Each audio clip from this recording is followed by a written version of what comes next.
సరే, వాక్యంలోనికి వెళ్దాము.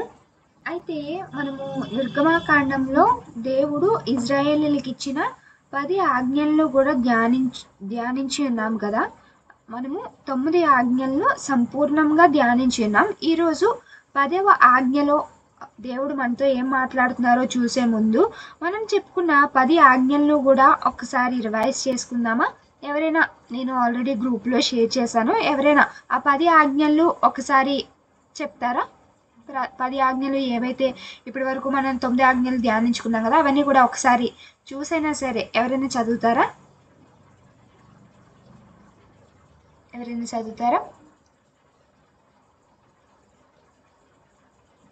సరే, నేనే చెప్తున్నాను చూడండి. మొదటి ఆజ్ఞ, మొదటి 4 ఆజ్ఞలు కూడా దేవునికి సంబంధించిన ఆజ్ఞలు.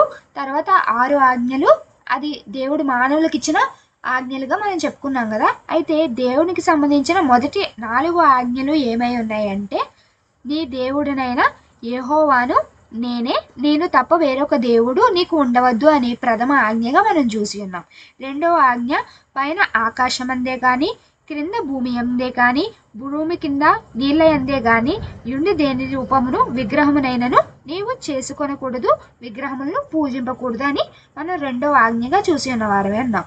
మూడవ ఆజ్ఞగా, నీ దేవుడైన యెహోవా నామమును వ్యర్థముగా నుచ్చరింపకూడదు. ఆయన నామమును ఏ స్థలమునందైనా కానీ ఎక్కడైనా కానీ మన అవసరత చొప్పున వ్యర్థముగా దాన్ని ఉపయోగించకూడదని కూడా మనము ధ్యానించి ఉన్నాం. 4వ ఆజ్ఞగా, ఆదివారమును పరిశుద్ధముగా ఆచరించుటకు జ్ఞాపకం ఉంచుకొనుము.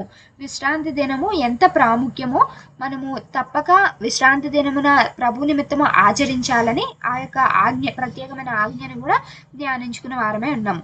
అయితే దేవుడు మనుషులకి ఇచ్చిన ఆజ్ఞల్లో ప్రథమ ఆజ్ఞ, నీ తండ్రిని నీ తల్లిని సన్మానించుము. దేవుడు మనము ఈ రోజున ఈ భూమి మీద ఇలా ఉన్నాము, లేదా మనకి ఒక లైఫ్ అంటూ వచ్చింది అంటే దానికి కారణం మన తల్లిదండ్రులు, మన పేరెంట్స్లో ఒక్కరు మనకి లేకపోయినా మనం ఉండకపోదుమేమో. కాబట్టి మనకి ఈ లైఫ్ని లీడ్ చేయడానికి మనకి ఒక వే చూపించిన మన తల్లిదండ్రులను బట్టి మనం ఎప్పుడు కూడా వారిని సన్మానించాలి అని వాక్య రూపంలో మనం తెలుసుకున్నాం. 6వ ఆజ్ఞ, నరహత్య చేయకూడదని. 7వ ఆజ్ఞ, వ్యభిచరింపకూడదని. 8వ ఆజ్ఞ, దొంగలిడకూడదని. అండ్ 9వ ఆజ్ఞగా మనం ధ్యానించుకున్నాం, నీ పొరుగువాని మీద అబద్ధ సాక్ష్యములు పలకకూడదు, అలాగే అబద్ధములు కూడా మనం ఎప్పుడు మాట్లాడకూడదని మనం 9 ఆజ్ఞలు సంపూర్ణంగా ధ్యానించుకుని ఉన్నాము కదా. అయితే ఈరోజు 10వ ఆజ్ఞగా, లేదా దేవుడు మనుషులకిచ్చు ఆఖరి ఆజ్ఞ ఏమైందో మనం చూసినట్లయితే, నిర్గమాకాండము 20వ అధ్యాయము 17వ వచనము, నీ పొరుగువాని ఇల్లు ఆశింపకూడదు. నీ పొరుగువాని భార్యనైనను అతని దాసునైనను అతని దాసినైనను అతని ఎద్దునైనను అతని గాడిదనైనను నీ పొరుగువాని దగు దేనినైనను ఆశింపకూడదని చెప్పాను. దేవుడు 10వ ఆజ్ఞగా మనుషులతో ఏం చెప్తున్నారు అని మనం చూసినట్లయితే, నీ పొరుగు వారిది నీవు ఆశింపకూడదు. నీ పొరుగు వారిది ఏది కూడా నువ్వు ఆశింపకూడదంట. ఒక చిన్న వస్తువైనా సరే కానీ నీవు ఆశింపకూడదంట. మనము చూడండి, మనకి మన లైఫ్లో యాజ్ ఏ హ్యూమన్గా ఏం జరుగుతుంది అంటే, ప్రతి సమయమందు కూడా మనకి ఉన్న రిసోర్సెస్, మనకున్న ఫెసిలిటీస్ని మనం మర్చిపోతూ, నాకు అది లేదు ఇది లేదు అని, ఎదుటి వాళ్ళకి అది ఉంది నాకు ఇది లేదు అని కంపారిజన్స్ చేసేసుకుంటాం మనం. అలా చేసుకోవడం వల్ల ఏమవుతుంది, ఇతరులదే నీవు ఆశించడంతో సమానమవుతుంది. వాళ్ళకి ఇది కలిగి ఉన్నారు, అది నాకు కూడా కలిగి ఉంటే బాగుండు అని ఈ విధమైన ఒక ఆశ నీలో పుట్టుతుంది అనమాట. అసలు ఈ ఆశ అనేది బైబిల్ గ్రంథంలో ఎక్కడ స్టార్ట్ అయింది అని మనం చూసినట్లయితే, ఆదికాండము 3వ అధ్యాయము 6వ వచనంలో, అక్కడ ఒక పాము, ఒక అపవాది పాము రూపంలో అవ్వ యొద్దకు వచ్చి ఒక ఆశను చూపిస్తున్నాడు. ఇదిగో ఈ పండును నువ్వు తిను, ఈ పండును నువ్వు తింటే నీకు తెలివి వస్తుంది, జ్ఞానం వస్తుంది, ఇది ఎంతో స్వీట్గా ఉంటుంది, లేదా ఎంతో రుచిగా ఉంటుంది, చూడ్డానికి ఎంత బాగుందంటే నువ్వు దీన్ని తింటే ఇంకెంత బాగుంటుంది అని ఒక విధమైన ఆశ అపవాది అవ్వకు చూపించారు. అసలు అసలు ఈ పాపం అనేది లేకముందు నిన్నే చెప్పింది కదా శ్రావణి. పాపం అనేది లేకముందు ఆదాము అవ్వలు ఎంత సంతోషంగా ఏదైనా తోటలో ఉన్నారు చెప్పండి. వాళ్ళు ఏది కూడా కష్టపడకుండానే అన్నీ వాళ్ళ వద్దే ఉంది. ఏదైనా తోటలో మంచి వాతావరణం అక్కడ ఉంది.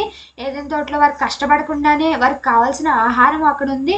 అంతేకాకుండా దేవుడు ఉదయ సమయంలోనూ అలాగే సాయంత్రకాల సమయంలో కూడా ఏదైనా తోటకు వచ్చి వాళ్ళిద్దరితో మాట్లాడడం మనం చూస్తున్నాం. అసలు ఈ ఆశ లేకముందు ఎంత బాగుంది ఒకసారి ఒకసారి ఆలోచించండి. ఎప్పుడైతే ఈ ఆశ అనేది మనిషికి పుట్టిందో అక్కడే పాపం అనేది ప్రారంభమవడం మనం చూస్తున్నాం. ఈ రోజున కూడా మనుషుల్లో ఆశ కలిగి ఉండడం వల్లే అనేకమైన తప్పిదమైన మార్గములు మానవులు తొక్కడం మనం చూస్తున్నాం. ఇప్పుడు మనకున్న కలిగి ఉన్న దాంతో మనము సాటిస్ఫై అయ్యామనుకోండి, మనం కలిగి ఉన్న దాంతో మనము ఓకే నాకు ఇది ఉంది కదా, ఈ రోజుకి ఇది చాలు, నెక్స్ట్ డేకి కష్టపడదాం, సంపాదించుకుందాం అన్న ఈ యొక్క విధమైన మెంటాలిటీ కలిగి ఉంటే చాలా మట్టుకి క్రైమ్ రేట్ అనేది తగ్గిపోతుంది కదా. చెప్పండి ఒకసారి. మనకి ఉన్నదాన్ని బట్టి సంతోషించడం నేర్చుకుంటే మన జీవితంలో ఎన్నో మేలులు మనం చూస్తాం. అయితే ఈ ఆశించడం అనే దాన్ని బట్టి బైబిల్ గ్రంథం మనకి ఏం సెలవిస్తుందో ప్రాముఖ్యంగా 3 విషయాలు అనేవి మనము చూసి ఈ ఆజ్ఞల్ని బట్టి ప్రార్థన చేసుకుందాం.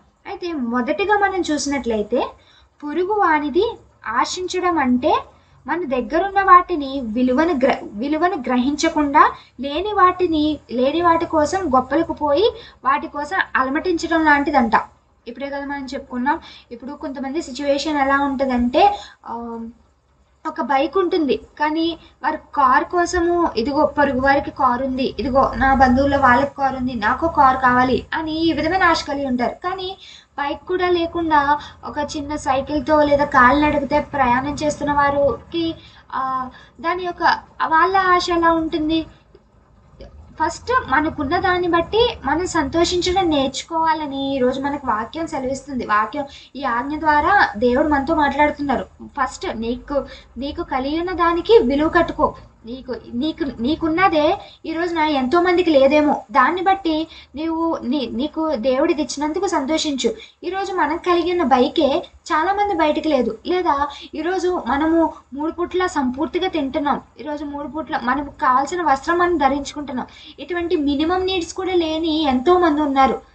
ఇటువంటి మినిమం నీడ్స్ కూడా అలమటిస్తున్న వారు ఎంతో మంది ఉన్నారు. వారందరిని బట్టి దేవా వాళ్ళెవ్వరికీ లేనిది ఇదిగో ఎంతో శ్రేష్టంగా నాకు ఇచ్చావని దానికి నీవు విలువ కట్టుకునే వారిగా ఉండాలి తప్ప, నాకు లగ్జీరియస్ లైఫ్ లేదని, నాకు ఇదిగో నా బంధువులు అంత రిచ్గా ఉన్నారు, అంత వాళ్ళు ఫాస్ట్ లైఫ్ స్టైల్ లీడ్ చేస్తున్నారు, నేను కూడా అలా ఉండాలి అన్న ఈ విధమైన ఆశ మనం ఎప్పుడూ కూడా కలిగి ఉండకూడదంట. అండ్ మనం రెండవదిగా చూసినట్లయితే పొరుగు వారిని ఆశించడం వల్ల దేవుడి నుంచి మనకు మనమే దూరంగా వచ్చేస్తున్న వారుగా ఉంటున్నాం. ఇప్పుడే మనం చెప్పుకున్నాం కదా, ఆదాము అవ్వలు ఏదైనా తోటలో ఉన్నప్పుడు ప్రతిరోజు కూడా దేవుడు ఉదయకాలం మందు సాయంత్రకాలం మందు కూడా వచ్చి వారితో ముఖాముఖిగా సంభాషించడం మనం చూస్తున్నాం. ఎప్పుడైతే అవ్వ పాపంలో పడి తినొద్దన్న ఫలమును ఆశించి తినడం చూసామో మనము, అక్కడ దేవుని ఈ యొక్క స్నేహంను వారు కోల్పోవడం మనం చూస్తున్నాం అనమాట. ఎప్పుడైతే ఈ ఆజ్ఞను అతిక్రమించిన వారు ఉన్నారో, ఏదైతే ఆశింపవద్దు అని దేవుడు చెప్పి ఉన్నా కూడా వారి ఆశించి ఆ పాపం చేసినప్పుడు దేవుని యొక్క స్నేహాన్ని కోల్పోయిన వారుగా ఉన్నారు. ఈరోజు కూడా మనము ఈ మాటను బట్టి మన జీవితంలో అన్వయించుకుందాం. దేవుడు ఈరోజు నీవు ఆశించవద్దు, పొరుగు వారిది ఏదైనా కూడా నువ్వు ఆశించవద్దని దేవుడు ఒక ఆజ్ఞగా మానవులమైన మనందరికీ కూడా సెలవిస్తున్నారు. కాబట్టి ఈ ఆజ్ఞను బట్టి మనము ఎలా నడుచుకుంటున్నామో ఒకసారి పరీక్షించుకుందాం. మూడవదిగా మనం చూసినట్లయితే దేవుడు మనకు ముమ్మారు ఏం చెప్తున్నారు? నిన్ను వలె నీ పొరుగు వారిని ప్రేమించు అని చెప్తున్నారు. అయితే ఈ ఆశ అనేది లేదా ఒక ఈర్ష, ఇదిగో నా పొరుగు వారికి అది ఉంది, వాళ్ళకి వాషింగ్ మిషన్ ఉంది, లేదా ఇంట్లో తగిన వస్తువులన్నీ కూడా వాళ్ళకు ఉన్నాయి, నాకు లేవు అని వారి ఆశించడం నువ్వు ప్రారంభిస్తే ఒక ఈర్ష అనేది నీలో జనరేట్ అవుతుంది అన్నమాట. ఒక ఈర్ష్య అనేది ఎలాంటిదంటే చిన్నగానే స్టార్ట్ అవుతుంది, మెల్లిమెల్లిగా మెల్లిమెల్లిగా అది పెరిగి పెరిగి పెరిగి వారి మీదకి వారి అంటే నీకు అసహ్యం కలిగేలా చేసేస్తుంది. కాబట్టి దేవుడి 3వ మాట ద్వారా సెలవిస్తున్నాను నీతో, నీ పొరుగువారిని ఏది ఆశించవద్దు. అలాగే నీ పొరుగువారిని నీవు ప్రేమించు. వారు నీకంటే ఎక్కువ స్థితిలోనే ఉన్నప్పటికీ నీవు వారికంటే దీన స్థితిలోనే ఉండొచ్చు. అయినప్పటికీ వారి మీద ఏ ఈర్ష్యద్వేషాలు నువ్వు కలిగి ఉండకుండా వారిని దేవుడు చెప్పినట్లుగా ప్రేమించు తప్ప వారిది ఏది కూడా నువ్వు ఆశించవద్దు అని దేవుడు చెప్తున్నారు. అయితే ఆశ అనేది మనం చూసినట్లయితే 2 విధములైనదిగా మనకు కనబడుతుంది. ఒకటి మంచిని ఆశించడం, 2 చెడుని ఆశించడం. మంచిని ఆశించడం అంటే ఏంటి అని మనం చూసినట్లయితే, ఇప్పుడు మనం అందరం కూడా స్టూడెంట్స్ కదా, అందరం కూడా చదువుకుంటున్న వారమే ఉన్నాము, చదివిన వారమే ఉన్నాము. మంచిని ఆశించడం అంటే ఏంటంటే, మనము బాగా చదువుకుని ఎగ్జామ్ నువ్వు చదివిన దాన్ని బట్టి 100% నువ్వు రాసి, దేవా ఇదిగో కష్టపడి చదివాను, కష్టపడి రాశాను, ఇలాగే కాబట్టి ఇదిగో నేను రాసిన దానికి చేసిన దానికి మంచి ప్రతిఫలమును, మంచి రిజల్ట్ని ఆశిస్తున్నాను, దేవా నాకు మంచి రిజల్ట్ని ఇవ్వండి అని నువ్వు ఈ విధంగా ఒక జెన్యూన్ వేలో వెళ్ళి నీవు మంచి రిజల్ట్ని ఆశించడం ఏమైంది, ఒక మంచిని ఆశించడమై ఉంది. ఇది మంచిని ఆశించడమై అంటే, చెడుని ఆశించడం అంటే ఎలాగా, నీవు బాగా చదవలేదు, నువ్వు అట్లీస్ట్ బుక్ కూడా ఓపెన్ చేయలేదు, ఏదో స్లిప్స్ పెట్టో లేదో పక్క వాళ్ళ దాంట్లో కాపీ చేసో రాసి దేవా ఇదిగో నాకు 10/10 ఇచ్చేయండి, నేను రాశాను కదా నాకు 10/10 ఇచ్చేయండి, 10/10 ఇచ్చేయండి అని నువ్వు ఎంత బిగ్గరగా ప్రార్థన చేసినా, ఎంత వేకుజాముని ప్రార్థన చేసినా అది మంచిని ఆశించడం అయిందా చెప్పండి ఒకసారి? అది ప్రాపర్ వేలో లేదు. నువ్వు చేస్తుంది ఏంటో కూడా నీకు తెలుసు.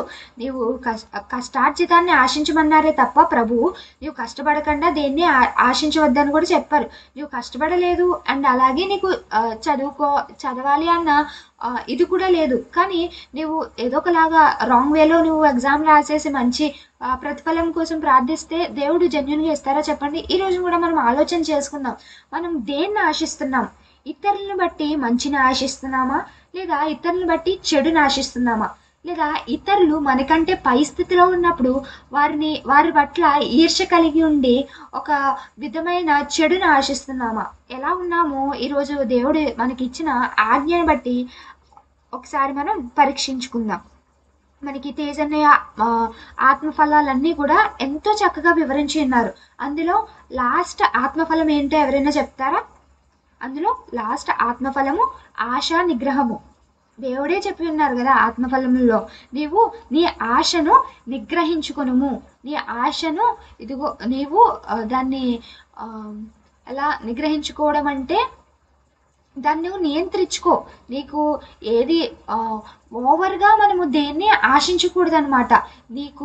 నీకున్న చిన్న జీవితంలోనే నీకు అవసరమైన దాన్ని నీవు పొందుకుంటూ ఇతరులకు కొంత సహాయం చేసే స్థితిలో నీవు ఉండాలని ఆశించు. అంతే కానీ ఇదిగో పెద్ద పెద్ద అంబానీ లాగా, బిల్గేట్స్ లాగా మనం అయిపోవాలని ఆశించకూడదు కదా. అది ఒకసారి మనమే ఆలోచన చేసుకుందాం. ఎంత టూ మచ్గా ఉంటుంది చెప్పండి. సడన్గా నేను అంబానీ అయిపోవాలి లేదా బిల్గేట్స్ అయిపోవాలి అని ఆశిస్తే ఆశకి అర్థం ఉందా అసలు చెప్పండి? ఎంత మాత్రము లేదు కదా. కాబట్టి నీవు ఏ విధమైన ఆశ నువ్వు కలిగి ఉన్నావు? దేవుని యందు ఎదగాలని ఆశ కలిగి ఉన్నావా? దేవుని యందు ఫలింపబడాలని ఆశ కలిగి ఉన్నావా? లేదా ఈ లోక సంబంధము లేదా ఇహలోక సంబంధమైన ధన సంపదలను బట్టి నువ్వు ఆశ కలిగి ఉన్నావా? ఒక్కసారి పరిశీలించుకుందాం. ఈ ఆశ అనేది అంతా కూడా ఎక్కడ స్టార్ట్ అవుతుంది అంట, మన చూపు ద్వారా చూసిన దాన్ని బట్టి స్టార్ట్ అవుతుందంట. మనం చూడటం బట్టే కదా దేన్నైనా సరే ఆశిస్తాము. ఆదాము అవ్వ కూడా దేవుడు తినవద్దన్న ఫలమును చూసి అబ్బా ఇది చూడడానికి ఇంత అడరబుల్గా చాలా అందంగా ఉంది కదా, ఇంత షైన్ అయితే ఉంది కదా, తింటే దీని టేస్ట్ ఇంకెంత బాగుంటుందో అని కంటితో చూసి ఆశపడిందంట అవ్వమ్మ కూడా. అలాగే ఈరోజు కూడా మన కంటితో చూసిన దాన్ని అంతా ఆశపడుతున్నామా? ఇదంతా కూడా నాకు ఉండాలని ఆశపడుతున్నామా? లేదా ఇతరులు కలిగి ఉన్నది కూడా నేను కలిగి ఉండాలని ఆశపడుతున్నామా? ఒకసారి ఆలోచన చేసుకుందాం. దేవుడు చెప్తున్నారు కదా, ఇదిగో నీకు కలిగి ఉన్న దాన్ని నీవు విలువ కట్టు.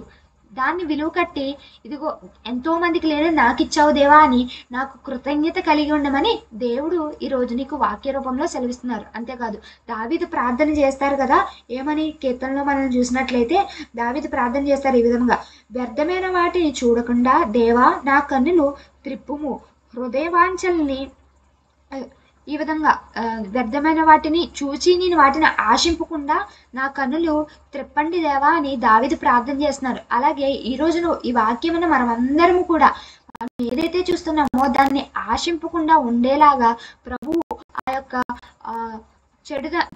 చెడును ఆశింపకుండా మంచిని మాత్రమే ఆశించువారుగా మనం ఉండేలాగా దేవాతి దేవుడు ఈ వాక్యమైన మనందరికీ నిండు దేవుని అనుగ్రహించును గాక.